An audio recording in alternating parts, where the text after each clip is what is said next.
Hello friends, welcome to my channel Bundelkhand wifi study. मैं आपके लिए आज लेकर आया हूँ भौतिक विज्ञान के 40 मोस्ट इम्पोर्टेंट क्वेश्चन जो पिछले एग्ज़ामों में बार बार पूछे जा रहे हैं। ये 40 क्वेश्चन मैंने यांत्रिकी चैप्टर से लिए हुए हैं। तो चलिए शुरू करते हैं, देखते हैं इन 40 क्वेश्चन कौन कौन से हैं। जैसे पहला क्वेश्चन दिए हुए है, कार का मात्रक क्या होता है? तो कार का मात्रक जूल होता है, यानी ऑप्शन नंबर ए सही होगा। अब यदि हम बात करें कि न्यूटन किसका मात्रक होता है, तो न्यूटन बल का मात्रक होता है। वाट किसका मात्रक होता है, तो वाट शक्ति का मात्रक होता है। और डाइन का होता है सीजीएस पद्धति में बल का मात्रक डाइन होता है। तो इसका ऑप्शन नंबर ए करेक्ट होगा। अगला क्वेश्चन देखते हैं, क्वेश्चन नंबर 2 क्या दिए हुए हैं। क्वेश्चन नंबर 2 दिए है, प्रकाश वर्ष मात्रक है। तो प्रकाश वर्ष किसका मात्रक है? प्रकाश वर्ष दूरी का मात्रक होता है, यानी ऑप्शन नंबर ए करेक्ट होगा। प्रकाश वर्ष दूरी का मात्रक है। कभी भी समय का मात्रक मत लगा देना, प्रकाश वर्ष दूरी का मात्रक होता है। अगला क्वेश्चन देखते हैं, क्वेश्चन नंबर 3 क्या है। क्वेश्चन नंबर 3 दिए, निम्नलिखित में से कौन सी मात्रा जड़त्व का माप है? तो जड़त्व का माप कौन सी है? द्रव्यमान। जड़त्व सिर्फ और सिर्फ द्रव्यमान पर निर्भर करता है, इसका मतलब ऑप्शन नंबर सी करेक्ट होगा। अगला क्वेश्चन देखते हैं, क्वेश्चन नंबर 4 क्या दिया है, सूची 1 को सूची 2 से सुमेलित कीजिए तथा सूचियों के नीचे दिए गए कूट से सही उत्तर का चयन कीजिए। तो सूची 1 में क्या दिए है? उच्च वेग। तो उच्च वेग का मात्रक होता है मैक, यानी कि ए का क्या हो जाएगा? ए नंबर हो जाएगा पहला।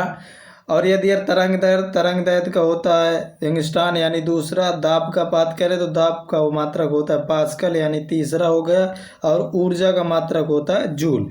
तो इसका मतलब क्या हुआ? ए का पहला होगा, तो ए का पहला होगा और बी का दूसरा होगा। बिल्कुल सीरीज से दिए है, तो कौन सा ऑप्शन सही होगा? ए का पहला, बी का दूसरा, सी का तीसरा और डी का चौथा, यानी ऑप्शन नंबर सी करेक्ट होगा। अगला क्वेश्चन देखते हैं, क्वेश्चन नंबर 5 क्या दिए है। इसमें भी सूची को सुमेलित करना है। तो जैसे क्या है, जूल किसका मात्रक है? तो जूल मात्रक होता है कार का, यानी कि तीसरा सही होगा। और यदि यार बात करें एम्पियर किसका होता है? तो धारा का, यानी पहला हो गया। यदि यार बात करें वाट, तो वाट किसका होता है? सामर्थ्य का, यानी दूसरा हो गया। वोल्ट किसका होता है? तो वोल्ट होता है विभवांतर का। तो बात करें यदि यार कैलोरी, तो कैलोरी किसका होता है? ऊष्मा का। तो इसमें मैंने क्या देखा कि ए का क्या होगा? ए का पहले में क्या है?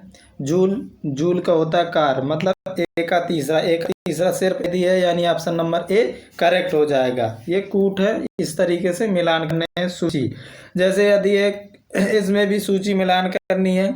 जैसे मैं बात करूं त्वरण का मात्रक क्या होता है? मीटर प्रति सेकेंड स्क्वायर, यानी ए का चौथा हो जाएगा।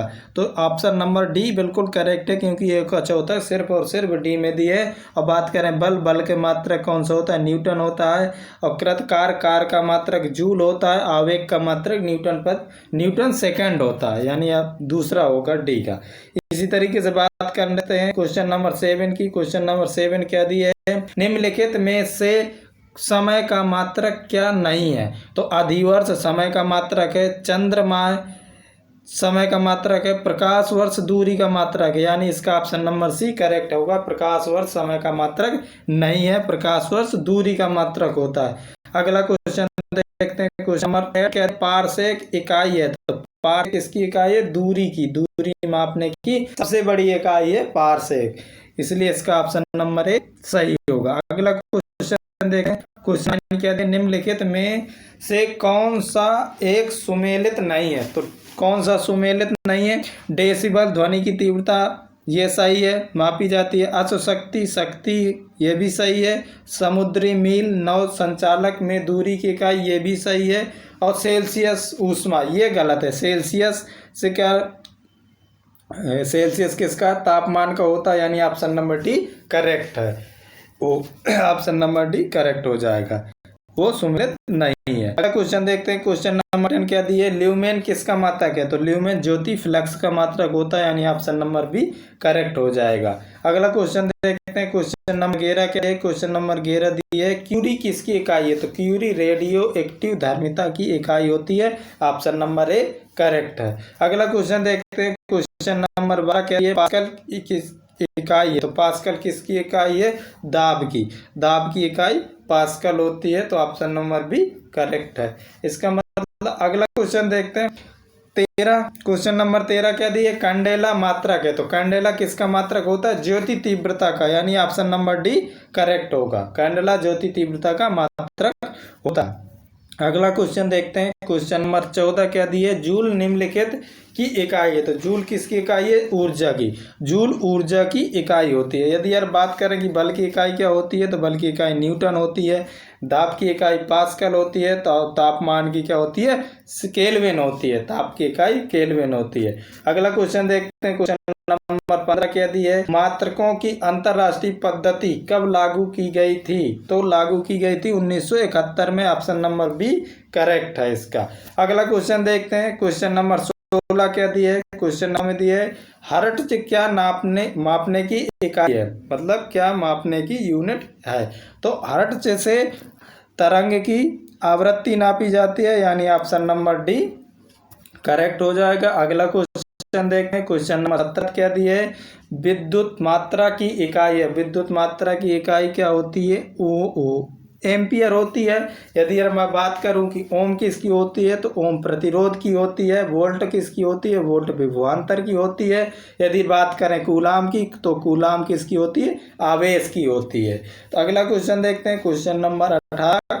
क्वेश्चन नंबर 18 ऐसा ही पद्धति में लेंस की शक्ति का मात्रक होता है, तो लेंस की शक्ति का मात्रक क्या होता है, डायोप्टर होता है। लेंस की शक्ति का मात्रक डायोप्टर होता है। अगला क्वेश्चन देखते हैं। क्वेश्चन नंबर 19 डेसिबल किसे नापने के लिए प्रयोग किया जाता है, तो डेसिबल किसे नापने के लिए प्रयोग किया जाता है, ध्वनि को, यानी वातावरण में ध्वनि। ऑप्शन नंबर सी सही होगा। अगला क्वेश्चन देखते हैं। क्वेश्चन नंबर 20 क्या दिया, एम्पियर नापने की इकाई है, तो एम्पियर किस मतलब नापने की इकाई क्या है, किसकी इकाई, यानी ऑप्शन नंबर बी करंट की इकाई होती है एम्पियर। यदि मैं बात करूं वोल्टेज की इकाई क्या होती है, तो वोल्ट होती है। प्रतिरोध की क्या होती है, तो ओम होती है। और इसके बाद में पावर की बात करें तो वाट होती है। अगला क्वेश्चन देखते हैं। क्वेश्चन नंबर 21 क्या है, यंग प्रत्यास्थता गुणांक का एसआई मात्रक। यंग प्रत्यास्थता गुणांक का एसआई मात्रक न्यूटन प्रति मीटर स्क्वायर होता है, यानी ऑप्शन नंबर सी करेक्ट होगा। अगला क्वेश्चन देखते हैं। क्वेश्चन नंबर निम्नलिखित युग्मों में से किन भौतिक राशियों के समान विमीय सूत्र नहीं है। समान विमीय सूत्र किसके नहीं है, बल एवं दाब के नहीं होंगे। क्यों, क्योंकि बल का जो विमीय सूत्र होता है वो होता है Mlt-2 होता है। और यदि यार मैं बात करूं दाब की, तो दाब का होता है Ml-1T-2, ये होता है दाब का, इसलिए ये दोनों समान नहीं है। अगला क्वेश्चन देखते हैं। क्वेश्चन नंबर 23 क्या दिए, इसमें बात करें 22 में, तो ये कार और ऊर्जा के दोनों के समान होते हैं, Ml2T-2 होता है। इसी तरीके से मैं बात करूं यदि अगर आवेग और संवेग की, तो इनका भी समान होता है, Ml-1T-1 इसका होता है। यदि अगर मैं बात करूं बल एवं भार की, तो ये भी दोनों समान होते हैं, Ml-2 होता है दोनों का, इसलिए ये समान है। बल और दाब का विमीय सूत्र समान नहीं होगा। अगला क्वेश्चन देख नंबर 23 क्या दी है, एक खगोलीय इकाई संबंधित है, तो एक खगोलीय इकाई किसे कहते हैं, सूर्य और पृथ्वी के बीच की दूरी को हम एक खगोलीय इकाई कहते हैं, यानी ऑप्शन नंबर ए करेक्ट होगा। अगला क्वेश्चन देखते हैं। क्वेश्चन नंबर 24 क्या निम्नलिखित में से कौन सी अविमीय राशि है, मतलब कौन सी राशि है जिसकी विमा नहीं होती, तो विकृति की विमा नहीं होती है। ऑप्शन नंबर ए करेक्ट होगा। अगला क्वेश्चन देखते हैं। क्वेश्चन नंबर 25 क्या दिए, निम्नलिखित में से कौन एक सदिश राशि नहीं है। सदिश राशि नहीं है, तो संवेग सदिश है, वेग सदिश है, कोणीय वेग सदिश है, और द्रव्यमान अदिश राशि है, यानी कि ये सदिश नहीं है, तो ऑप्शन नंबर डी करेक्ट होगा। अगला क्वेश्चन देखते हैं। क्वेश्चन नंबर 26 क्या दिए है, अदिश राशि है। अदिश राशि है, तो ऊर्जा अदिश राशि है, बलाघूर्ण सदिश है, संवेग भी सदिश है, यानी ऑप्शन नंबर ए करेक्ट होगा। ऊर्जा एक अदिश राशि है। अगला क्वेश्चन देखते हैं। क्वेश्चन नंबर 7 दिया, निम्नलिखित में से कौन सी एक सदिश राशि है? तो संवेग सदिश राशि है। अब बात करें दाब की, तो दाब आदेश है, ऊर्जा आदेश है, कार्य भी आदेश है। इसका मतलब इसका ऑप्शन नंबर ए सही होगा। संवेग एक सदिश राशि है। अगला क्वेश्चन देखते हैं। क्वेश्चन नंबर 28 क्या दिया, निम्नलिखित में से कौन सी राशि सदिश नहीं है? तो विस्थापन सदिश है, वेग सदिश है, बल सदिश है। इसका मतलब ऑप्शन नंबर डी करेक्ट होगा। आयतन एक अदिश राशि है। अगला क्वेश्चन देखते हैं। क्वेश्चन नंबर 29 निम्नलिखित में सदिश राशि है, तो सदिश राशि कौन सी है? वेग। वेग सदिश राशि है, यानी ऑप्शन नंबर ए सही होगा। बात करें द्रव्यमान, समय और लंबाई की, तो ये अदिश राशियां हैं। अगला क्वेश्चन देखते हैं। क्वेश्चन नंबर क्या दिए हैं? क्वेश्चन नंबर 30 दिए है, निम्नलिखित में से कौन सा एक व्युत्पन्न परिभाषा नहीं है? व्युत्पन्न परिभाषा नहीं है मतलब कि मूल राशि की बात कर रहा है, तो मूल राशि कौन सी है? द्रव्यमान है। द्रव्यमान मूल राशि है, तो इसका ये व्युत्पन्न परिभाषा नहीं देता द्रव्यमान।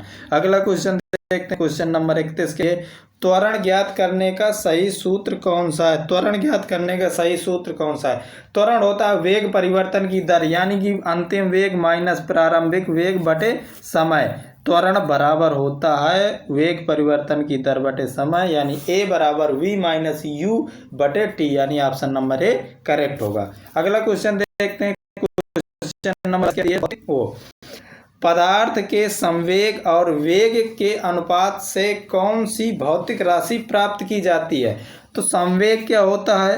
m इंटू वी, मतलब द्रव्यमान गुणे वेग, और जब मैं इसमें भाग दूंगा वेग का, तो वेग से वेग पे विभाजित हो जाएगा, तो मेरा क्या निकल के आएगा? m, यानी द्रव्यमान निकल के आएगा। तो कौन सी राशि प्राप्त होती है? द्रव्यमान, यानी ऑप्शन नंबर सी करेक्ट होगा। अगला क्वेश्चन देखते हैं। क्वेश्चन नंबर 33 क्या दिया है? प्लांक के अचर में किसका आयाम, प्लांक के अचर में किसका आयाम होता है? तो किसका आयाम होता है? कोणीय गति का आयाम होता है, यानी ऑप्शन नंबर सी करेक्ट होगा। अगला क्वेश्चन देखते हैं। क्वेश्चन नंबर 14 है, एक लड़की झूले पर बैठी स्थिति में झूला झूल रही है, उस लड़की के खड़े हो जाने पर दोलन काल में क्या प्रभाव पड़ेगा? तो क्या प्रभाव पड़ेगा?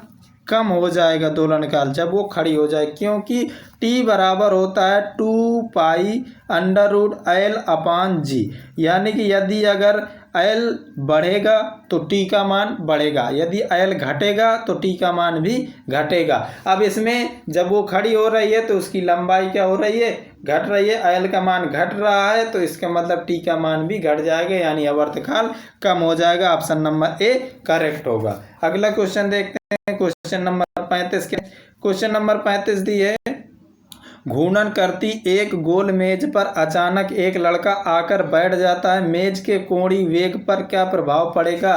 तो कोणीय वेग क्या होगा? कम हो जाएगा, यानी ऑप्शन नंबर ए सही है।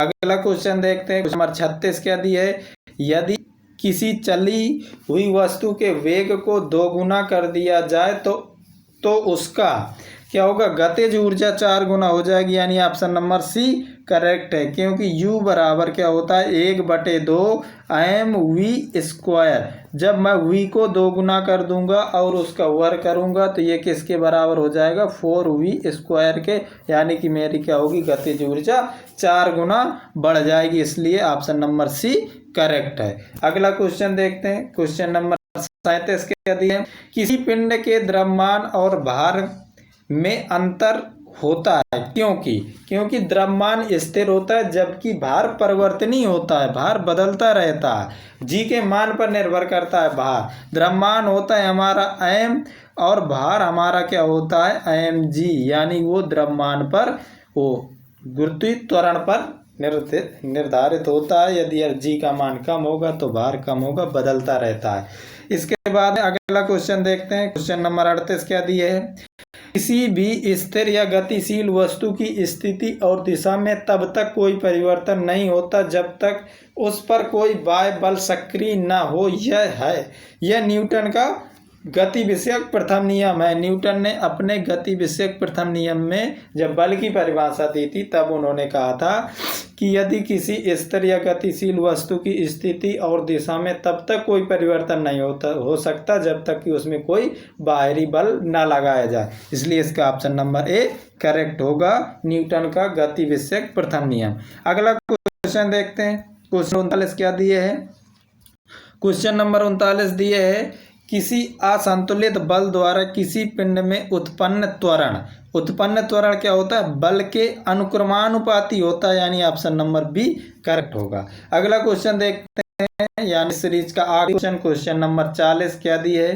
क्वेश्चन नंबर 40 दिए है, न्यूटन के गति के तीसरे नियम के अनुसार क्रिया तथा प्रतिक्रिया से संबद्ध बल, तो उसके बारे में बताना है कि हमेशा एक ही वस्तु पर लगे होने चाहिए, गलत है ये। इसके बाद में भिन्न भिन्न वस्तु पर लगे हो सकते हैं, ये तो हो सकते हैं, तो मतलब ये सही है, पर लेकिन ये हमेशा भिन्न भिन्न वस्तुओं पर ही लगे होते हैं, ये सही है। मतलब हमेशा भिन्न भिन्न वस्तुओं पर ही लगे होने चाहिए, यानी ऑप्शन नंबर बी भी गलत हो जाएगा। अब का परिमाण बराबर होना जरूरी नहीं है, किंतु उसकी दिशा समान होना चाहिए, ये भी बिल्कुल गलत है। ये हमेशा भिन्न भिन्न वस्तुओं पर ही लगे होने चाहिए तथा परिमाण में बराबर होने चाहिए और दिशा में विपरीत होने चाहिए। न्यूटन के गति विषयक तृतीय नियम में ये चीज़ बोला गया था, वो न्यूटन के तीसरे नियम में बोला गया था, न्यूटन ने बताया। अगला क्वेश्चन, अब ये मतलब इस सीरीज का आखिरी क्वेश्चन था। अब यदि अगर आपको वीडियो पसंद आया है तो वीडियो को लाइक कीजिए, और आप यदि चाहते हैं कि आपको प्रतिदिन ऐसा ही सीरीज पढ़ने को मिले तो चैनल को सब्सक्राइब कीजिए और ज़्यादा से ज़्यादा दोस्तों के बीच में यूट्यूब वीडियो को शेयर कीजिए। फिर मिलते हैं अगली सीरीज में, तब तक के लिए नमस्कार।